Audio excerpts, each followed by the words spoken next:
ಕರ್ನಾಟಕದ ನದಿಗಳಲ್ಲಿ ಹರಿತಾ ಇದೆ ಸೈಲೆಂಟ್ ಪಾಯ್ಸನ್. ಕರ್ನಾಟಕದ ಪವಿತ್ರ ನದಿಗಳಲ್ಲಿ ಹೆವಿ ಮೆಟಲ್ ಭೀತಿ ಈಗ ಶುರುವಾಗ್ತಾ ಇದೆ. ಏನಿದು? ಸೆಂಟ್ರಲ್ ವರದಿ ಹೇಳ್ತಾ ಇರುವಂತದ್ದೇನು? ಸೆಂಟ್ರಲ್ ವಾಟರ್ ಕಮಿಷನ್ ವರದಿ ಶಾಕಿಂಗ್ ಸತ್ಯವನ್ನು ಬಹಿರಂಗ ಮಾಡ್ತಾ ಇದೆ. ಅರ್ಕಾವತಿ, ಕಾವೇರಿ, ಕೃಷ್ಣಾ ನದಿಗಳಲ್ಲಿ ಅಪಾಯಕಾರಿ ಮೆಟಲ್ ಅಂಶ ಪತ್ತೆಯಾಗಿದೆ. ಅಪಾಯಕಾರಿಯಾದಂತಹ ಸೀಸ, ತಾಮ್ರ ಮತ್ತು ಪಾದರಸದ ಪ್ರಮಾಣ ಪತ್ತೆಯಾಗಿದೆ. ಬೆಂಗಳೂರು ಬಳಿ ಹರಿಯುವ ಅರ್ಕಾವತಿ ನದಿ ನೀರು ಭಾರಿ ಡೇಂಜರ್. ಅರ್ಕಾವತಿಯಲ್ಲಿ ನಿಗದಿತ ಪ್ರಮಾಣಕ್ಕಿಂತ 5 ಪಟ್ಟು ಹೆಚ್ಚು ಸೀಸ ಪತ್ತೆಯಾಗ್ತಾ ಇದೆ. ಕನಕಪುರ ತಾಲೂಕಿನ ಟಿ ಬೇಕುಪ್ಪೆ ಬಳಿಯ ನೀರಿನಲ್ಲಿ ಭೀಕರವಾದ ವಿಷದ ಹೆಜ್ಜೆಯ ಗುರುತು ಪತ್ತೆಯಾಗ್ತಾ ಇದೆ. ನದಿ ನೀರಿನಲ್ಲಿ ಸೀಸದ ಅಂಶ ಪತ್ತೆಯಾಗಿರುವಂಥದ್ದು ಮಕ್ಕಳ ಆರೋಗ್ಯದ ಮೇಲೆ ಪರಿಣಾಮ ಬೀರಬಹುದು. ಇದು ಸಣ್ಣ ಮಕ್ಕಳ ಮೆದುಳು ಮತ್ತು ಆರೋಗ್ಯಕ್ಕೆ ತೀವ್ರ ಹಾನಿಯಾಗುವ ಆತಂಕ ಇದೆ. ಕಾವೇರಿ ಮತ್ತು ಹೇಮಾವತಿ ನದಿಗಳಲ್ಲಿ ಕಬ್ಬಿಣದ ಅಂಶ ಅತಿಯಾಗಿ ಪತ್ತೆಯಾಗಿದೆ. ಕಾವೇರಿ ಮತ್ತು ಹೇಮಾವತಿ ನದಿಗಳಲ್ಲಿ ಕಬ್ಬಿಣದ ಅಂಶ ಅತಿಯಾಗಿ ಪತ್ತೆಯಾಗಿದ್ದು ರಾಯಚೂರು, ಬಳ್ಳಾರಿ ಜನಕ್ಕೂ ಕೂಡ ನೀರಿನ ಗಂಡಾಂತರ ಎದುರಾಗಲಿದೆ. ಕೃಷ್ಣ ಮತ್ತು ಹಗರಿ ನದಿಗಳಲ್ಲಿ ಹೆಚ್ಚಿನ ಪ್ರಮಾಣದ ಪಾದರಸ ಪತ್ತೆಯಾಗಿದೆ. ಭದ್ರಾ ನದಿಯಲ್ಲಿ ನಿಕ್ಕಲ್, ಮೆಟಲ್ ಹೆಚ್ಚಿದ್ದು ಆರೋಗ್ಯದ ಮೇಲೆ ಪರಿಣಾಮ ಬೀರಲಿದೆ. ಫ್ಯಾಕ್ಟರಿಗಳ ತ್ಯಾಜ್ಯ, ಗಣಿಗಾರಿಕೆ, ಒಳಚರಂಡಿ ನೀರು ನದಿ ಸೇರಿದೆ. ಇದಕ್ಕೆ ಪ್ರಮುಖವಾದಂತಹ ಕಾರಣ ಬೆಳೆಗಳು, ಮಣ್ಣು ಮತ್ತು ಅಂತರ್ಜಲದ ಮೂಲಕ ಈ ವಿಷ ನಮ್ಮ ತಟ್ಟೆಗೆ ಬಂದು ಬೀಳ್ತಾ ಇದೆ. ತಕ್ಷಣವೇ ಎಚ್ಚೆತ್ತುಕೊಳ್ಳದಿದ್ರೆ ಮಹಾ ವಿಪತ್ತು ಅಂತ ತಜ್ಞರು ಹೇಳ್ತಾ ಇದ್ದಾರೆ.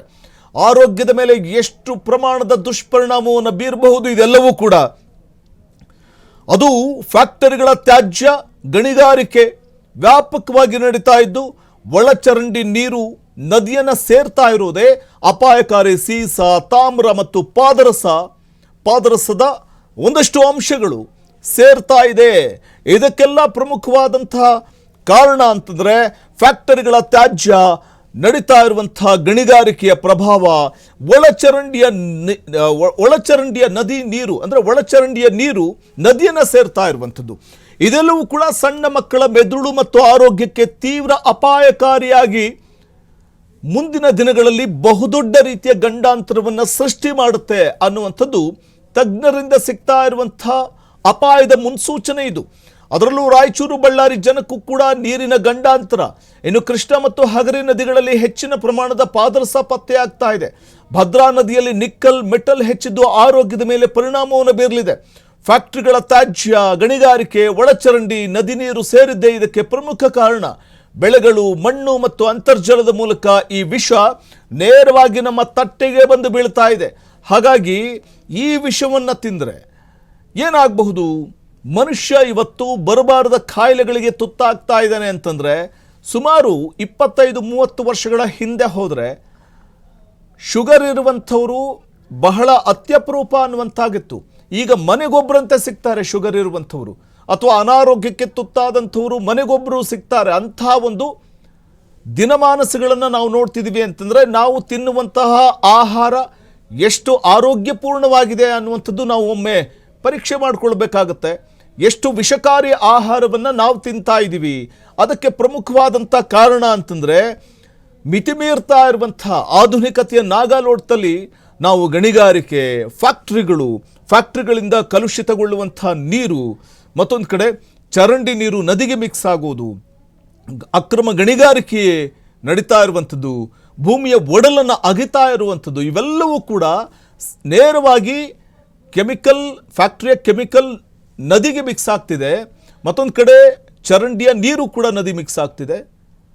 ಇದೆಲ್ಲವೂ ಬಹುದೊಡ್ಡ ರೀತಿಯಲ್ಲಿ ಆ ನದಿಯ ನೀರಿನ ಜೊತೆಗೆ ಪಾದರಸ ಇರಬಹುದು, ಸೀಸ ಇವೆಲ್ಲವೂ ಮಿಕ್ಸ್ ಆಗ್ತಾ ಇರೋದ್ರಿಂದ ನಿಕ್ಕಲ್, ಮೆಟಲ್ ಇವೆಲ್ಲವೂ ಕೂಡ ನೇರವಾಗಿ ಮನುಷ್ಯನ ಆರೋಗ್ಯದ ಮೇಲೆ ಪರಿಣಾಮ ಬೀರುತ್ತೆ. ಯಾಕಂದರೆ ಇದೇ ನೀರನ್ನು ಶುದ್ಧೀಕರಿಸಿ ಕುಡಿಯೋದಕ್ಕಿಂತ ಬಳಸ್ತೀವಿ. ಸೊ ಹಾಗಾಗಿ ಜಾನುವಾರುಗಳಿಗೂ ಕೂಡ ಇದನ್ನೇ ಬಳಸ್ತೀವಿ, ನಾವು ಕುಡಿಯೋದಕ್ಕೆ ಬಳಸ್ತೀವಿ. ದಿನನಿತ್ಯದ ನಮ್ಮ ಮೂಲಭೂತ ಸೌಕರ್ಯಗಳ ಪೂರೈಕೆಗೆ ಈ ನೀರುಗಳನ್ನು ಬಳಸ್ತೀವಿ. ಆದರೆ ಆ ನೀರು ಎಷ್ಟು ಶುದ್ಧವಾಗಿದೆ? ಅರ್ಕಾವತಿ, ಕಾವೇರಿ, ಕೃಷ್ಣಾ ನದಿಗಳಲ್ಲಿ ಅಪಾಯಕಾರಿ ಮೆಟಲ್ ಅಂಶ ಇದೀಗ ಪತ್ತೆಯಾಗ್ತಾ ಇರುವಂಥದ್ದು. ಅಪಾಯಕಾರಿ ಸೀಸ, ತಾಮ್ರ ಮತ್ತು ಪಾದರಸದ ಪ್ರಮಾಣ ಪತ್ತೆಯಾಗ್ತಾ ಇರುವಂಥದ್ದು. ಬೆಂಗಳೂರು ಬಳಿ ಹರಿಯೋ ಅರ್ಕಾವತಿ ನದಿ ನೀರು ಭಾರಿ ಡೇಂಜರ್ ಆಗ್ತಾ ಇದೆ. ಅರ್ಕಾವತಿಯಲ್ಲಿ ನಿಗದಿತ ಪ್ರಮಾಣಕ್ಕಿಂತ 5 ಪಟ್ಟು ಹೆಚ್ಚು ಸೀಸ ಪತ್ತೆಯಾಗ್ತಾ ಇದೆ. ಈ ನೀರನ್ನೇ ಅಲ್ವೇ ಶುದ್ಧೀಕರಿಸಿಕೊಂಡು ನಾವು ಕುಡಿಯೋದು. ಈ ನೀರು ದೇಹ ಸೇರಿದ್ರೆ ಏನಾಗಬಹುದು? ಅಪಾರ ಪ್ರಮಾಣದ ಸೀಸ, ಪಾದರಸದ ಅಂಶ ಪತ್ತೆ ಆಗ್ತಾ ಇರುವಂಥದ್ದು. ಆ ನೀರು ನಮ್ಮ ದೇಹವನ್ನು ಸೇರಿದ್ರೆ ಅದು ಆಹಾರದ ಮೂಲಕ ಸೇರಬಹುದು, ಅಥವಾ ನೀರು ಕುಡಿಯೋದಕ್ಕೆ ಬಳಕೆ ಮಾಡ್ತೀವಿ, ಆ ಮೂಲಕ ನೀರು ದೇಹವನ್ನು ಸೇರುತ್ತೆ. ಇದರಿಂದಾಗಿ ಆರೋಗ್ಯದ ಮೇಲೆ ನೇರ ಪರಿಣಾಮವನ್ನು ಬೀರ್ತಾ ಇದೆ.